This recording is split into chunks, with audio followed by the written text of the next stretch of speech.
Ladies and gentlemen, a warm welcome to Jay Perrin up against Aori Qileng this weekend at UFC 278. Jay, good to see you, man. Greetings from Asia. This one should be a very intriguing fight. I watched a couple of your interviews ahead of speaking to you. You fancy this one, right? You fancy knocking this guy out. Stylistically, I think that I am definitely match up well, and even I'm probably the better of the more complete of us two. But not only just that, but I really do believe this is the sleeper fight of the card. It's at least the prelims. He's intense, and I don't take a back step to anybody. So I think that we're gonna meet in the middle, and it's gonna be like two Rams locking horns for 15 minutes or even less. So I think it's going to be really exciting. Like I keep telling everybody, it sets my teeth on edge how excited I am for this. I respect the guy a lot. Obviously, he's got a lot of experience, and he's in the UFC. He's fought some tough guys in Jeff Molina and Cody. I'm forgetting his name, his last name, but you know what I'm talking about. He's fought some tough guys. I love tough opponents. I love people that are going to come and meet me in the middle. And, I think that this is going to be a great fight for me to display my skill set and all of it, not just, grappling or not just some striking, but he's going to really test me. And that really is exciting for me. So I think that's going to be great. But I do think that I have the advantage just about everywhere. That being said, how or when do you see this ending? Second round. I think it's going to be in the second. I don't think it'll go all three. I think that if I'm going to finish it, most of my finishes are in the second round. His first round is always very, very good. He has a very good first round all the time, but he does tend to slow. The difference between me and him is that he slows down over time and I get better over time. That's I think going to be the difference. I don't get tired. So the last fight was all weight cut. If you notice any of my other fights, I don't gas. I keep the same pressure the whole time. The reason why I gassed in the last one, when it was in the last 2 minutes of the fight, was a 26-pound weight cut over a very short amount of time. So that's not the case this time. I'm actually ahead of schedule as far as that goes. My cardio is going to hold up. There's no way that I see myself getting tired here. I have turned over every stone I possibly could for this camp. Everything I could. There is quite literally nothing more that I could have done to prepare for this man. So, second round, a lot of the time I'm kind of like a Petr Yan in that, like, I download information in the first round, weather that early storm because he's going to come like a bat out of hell at me. And I respect that, but I've never been wobbled. I've never been, struck and my knees have buckled. It's never happened. So I don't think that he's going to be the one to do it. I think I'm going to weather the storm, and as his arms start to get heavy, I'm going to take over the fight. So I think the second round's going to be it. Are you seeing a knockout or a submission? I'd like a knockout, but like I keep saying, man, I'm not big on specificity because if you go in there with too much looking for something too specific, you end up think about like a word search. You know what I mean? You look for a word forever, but you can't find it. As soon as you don't look for it, it's fucking right in front of you. So that's kind of how I look at it. You know what I mean? I'm going to take what he presents to me, and he has a lot of holes in his game. As much as I respect my opponent, there's definitely things that I'm going to exploit that he's going to get frustrated with. And the more frustrated he gets, as he's shown in a lot of his fights, he gets very, very, I would say just say frustrated with things, and he starts to lose his game plan. He's read a little bit, and that makes him make mistakes. And I'm definitely a high IQ fighter. If I notice even one thing, I'm going to exploit it and search for the victory. So if he gives me his neck, I'm going to take it. You know what I mean? If he gives me his open chin, my knuckles will touch it. So however it comes, you know what I mean? I'm looking for an emphatic win. If that means I got a 30-27 him, that's one thing. If I can knock him out, then I'm going to. But if he gives me his neck, I'm going to choke him into the shadow realm. That's just how it is, and I expect him to try to do the same thing for me. Like I said, I think I have more weapons than he does. I think that I'm a little bit more tactful than him. Yeah. So if however the finish comes, you know what I mean? I'm a patient man. I'm a chess player. So we'll see how it goes. This is only your second fight in the UFC. Do you feel that you have your feet under the table now? Do you feel at home, or are you still exploring life in the UFC? So I mean, there's always something to learn, you know what I mean? It's still very surreal for me to be surrounded by all of these people and like all of this talent. And I've been training with such high level people now, it's almost can become mundane, but I have to remind myself that I'm walking next to giants in the sport. And so like for me, I'm kind of new, but I've always believed that I belong here. I've always known that. So like even in the Mario fight, I'm like, you know what? It doesn't feel a fight's a fight, no matter where it is. You know what I mean? It could be 30,000 people or three. You're not gonna punk me in front of anybody. So, it's really like a fight's a fight. It doesn't matter. If you let the lights and shit get to you like that, then people freeze, and I'm not trying to do that. You know what I mean? I enjoy fighting, and the fact that the cage just gets bigger over time is cool because I get to move a little bit more. Um, so I feel right at home, man. Like I feel like I belong here, and I work as hard as anybody else. So I don't think maybe my feet aren't under the table. My feet aren't under the table until I win. Do you know what I mean? Like I lost my last one, and despite it, I got fans from it, and people have been really supportive. I don't want to be one of those guys that gets here and just like got here. You know what I mean? Like I got here, and then it's like, yeah, I got to the UFC, and then it's like, oh, did you really? Because you're 0 and 4. You know what I mean? It's like that doesn't. Were you really a part of it? Were you just a body for people to beat up? And I'm not trying to be that.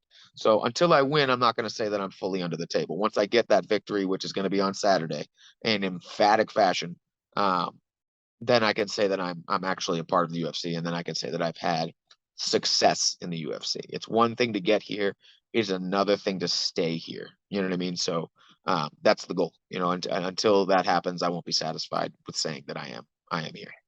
I feel like they often strategically choose and place fighters on these kind of cards, right? It's a big pay-per-view with big names. You're on this card for a reason. Does it feel like you're about to, in a way, announce yourself to the world? And the casual fans 100%. often tune in for the pay-per-views, right? 100%. You know what I mean? I'm a prelim fighter now, but I'll be a pay-per-view fighter in no time. I keep saying I'm gonna be top 15 in 2 years. I truly believe that. I train with top 10 fighters. I pick their brains all the time, and I keep up with them just the same. You know what I mean?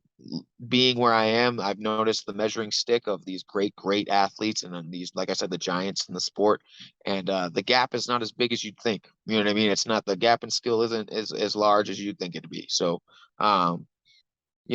I do believe that this is my actual introduction to the UFC, and I get to show the world who I am today, or on Saturday. So, it's a big moment for me, but it's not anything I feel overwhelming pressure about, because again, like I said, I know I belong here, and I know that I love what I do, and I'm very, very grateful to live the life that I do, and that gratitude has sent me so far, and I've gained and grown so much, even in the time since everybody last saw me. So I asked for time to prepare.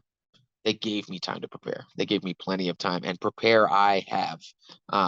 So I really do believe I'm going to give a special performance on Saturday, and that people are going to remember my name. Like, hey, you remember that one prelim fight was crazy, and I think that's going to be me and Aori Qileng. So, just watch out for that one, because it's going to be a banger. And the first round is going to be real good. The second round, I'm going to put them away. Like it. One of the guys you mentioned that you're training with is Merab. He's fighting a legend, Jose Aldo. How does that go down? I'm not going to root against my boy. You know what I mean? It's like one of those things that I love Jose Aldo. He's one of my favorite fighters of all time. You know what I mean? And I'm not going to disparage the King of Rio, because he's done so much for the sport, especially for like us lighter guys. Before there was all these stars like Max Holloway and Volk and like the Mighty Mouses and stuff, there was Jose. You know what I mean? He was the WEC as like him and Uriah Faber, and he really is a legend for people under 155. So I'll never say anything bad about him. If you've noticed, it's like the changing of the guard right now. The old heads are leaving, and Jose, I would say, is the top of the list of all of them. He's number 3 after all of the stuff that he's done. But Merab is an absolute, like, the machine is a perfect description of him. The chaos that man brings into not even just training, but the cage is unmatched. You know what I mean? It's impossible to prepare for. And I think that that's the kind of fight that Merab's going to bring to him, and he needs to bring to him, because if he stands in front of Jose and just tries to trade with him, that's going to be a long night. You know what I mean? Or a short one, So I think if Merab goes in there and does what Merab does and makes it absolutely hellish for Jose on his back foot, then he's gonna take the victory. To be honest, but he does have a tall tale in front of him, and it's not like we've been lying to him. We've been telling him that. We've been like, look, man, this is your moment. You know what I mean? And I do think that Merab can and will get it done. It will be a tall order, but if he comes in there and is anything other than what he normally is, then it's gonna be real tough. I feel like there is a whole batch of new generation talent in the top 15 of guys coming up. The old guard seems to be like Jose Aldo, Dominic Cruz. Yep. Is there mentally somebody who you're like, before they retire, I have to fight them, you know, they're like slipping away? Is there anybody like big name that you out of respect, you got to fight him one day? For the old people, look, not the old people, but Yeah. that sounds terrible. Yeah. I'd fight Dominic Cruz. You know what I mean? I'd fight him. I don't really know if there's anybody like that I would. I mean, that's that like I don't know, maybe Pedro Munoz. You know what I mean? That's a. I mean, I don't know what generation you'd consider him, but I think I match up well stylistically with him as well. Dom is probably the biggest one that I would probably want to fight. You know what I mean? If there's anybody, I definitely have people from this generation that I want to fight because they're very good and like out of that respect because they're so talented. Adrian Yanez, who I've said that before, like I would love to fight him. Not because I don't respect him, but because I do so much that I really like to just share the battlefield with him. Like I say. So if there's any old heads that I'd really like to fight, it would probably be Dom for my own reasons. Yeah, and are you intrigued by, you mentioned similar style to downloading your opponent's methods like Petr Yan. Were you intrigued that he's going to be fighting O'Malley? No, I'm not. Because and people are like, I don't know why I took the fight, and I do because he's a huge name, probably one of the biggest names in the sport right now, right? He's a knockout artist who beats people up. You know what I mean? When he wins, he wins. You know what I mean? It's not like decisions or like 29-28. He's putting people out. You know what I mean? And they're saying that if Sugar should win, he should get a title shot, right? So if Piotr should win against a huge name, he's going to make a ton of money. You know what I mean? That is going to make bread that fight. So he's going to make a huge payday. He's going to beat somebody that he doesn't like. You know what I mean? Physically, he just personally doesn't like him, and that puts him right back in the conversation for title contention. So like it's obvious to me why he took that fight. He thinks he's going to win. He's very convinced he's going to win. He thinks he's going to do it emphatically against a huge name. He's going to make a huge payday. You know what I mean? It makes all the sense in the world from my perspective as like the fighter. I'd fight Sean O'Malley tomorrow. You know what I mean? Because I'm trying to get paid. You know what I mean? And that he's one of those people that has such star power now, even in, you know, his lack of top 10 experience, that anybody that fights him is going to make money, you know, because people like to watch Sean O'Malley, whether you hate him or you don't, you're watching. You know what I mean? So I think that it makes perfect sense why Petr Yan took that fight. What's the biggest motivator for you in this sport? Why were you drawn to it? Why do you love this game? You know, it's like I don't know. I find fighting to be very poetic. I think that for me personally, and I can't speak for everybody else, there's no lying in a fight. You have to be who you are in a fight. And if you're not, then you get knocked out.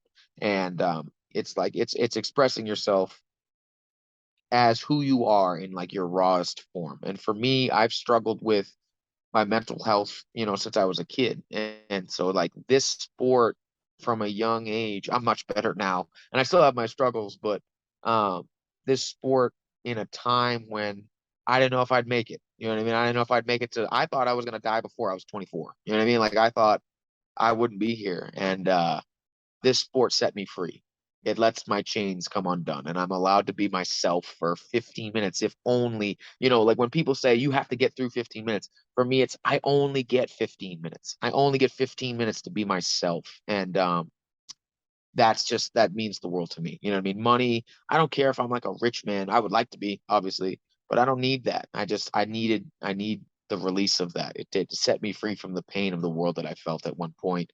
And so like martial arts in this sport saved my life on more than one occasion in like a literal sense and a figurative sense. So um I just want to give back to it as much as I can and get as far as I can with it and be known as a man that saw adversity and you know looked adversity in the face and smiled at it and just kept going. You know what I mean? You can't make me quit. You can't break me. So you know wherever I end up, would be great. I would love to be, like I said, I'm going to be in top 15 in 2 years, in my own opinion, because there's nobody that loves this like me. So I'm in the gym almost every day. I at this point during this camp, there were so many instances where not all of my coaches had to tell me to slow down because I'm doing too much. There's just such a thing as overtraining, which is mostly my problem because I love it so much that even when I'm tired, I'm like, well, I'd rather be sparring. I'd rather be at the gym, So where I want to get as far as I can, and at the end of it, because there is an end, I'd like to have made a name for myself enough to continue teaching martial arts and maybe have my own team. I have a great coach in John Wood to show me how to, run a team and what it's like to do that. And I get to poke his brain about that. So at the end of my career, I would just love to be surrounded by this. And, I think I'm well on my way to doing that either way. So, I just want to be surrounded by martial arts and live comfortably in the life that I love. Some powerful insight, man. I'm glad I asked. You're making me want to Thank go train. Nice one, Jay. Hey, Thank maximum respect and good luck this weekend. I appreciate it. Thank you very much. And, pay attention to that fight. Watch the prelims, man, because prelims never disappoint, especially on big cards like this. Look out for me and Aori Qileng to meet in the middle, lock horns, and the better man will come out. And I guarantee you I'm going to bury this man one way or another. All respect due to my opponent, but I've given too much of my life for this, for him to just stand in my way. So, get ready for that. It's going to be very entertaining. I'm going for 3 checks on Saturday night. So get prepared for that. Top man. Look forward to it. Cheers, Jay.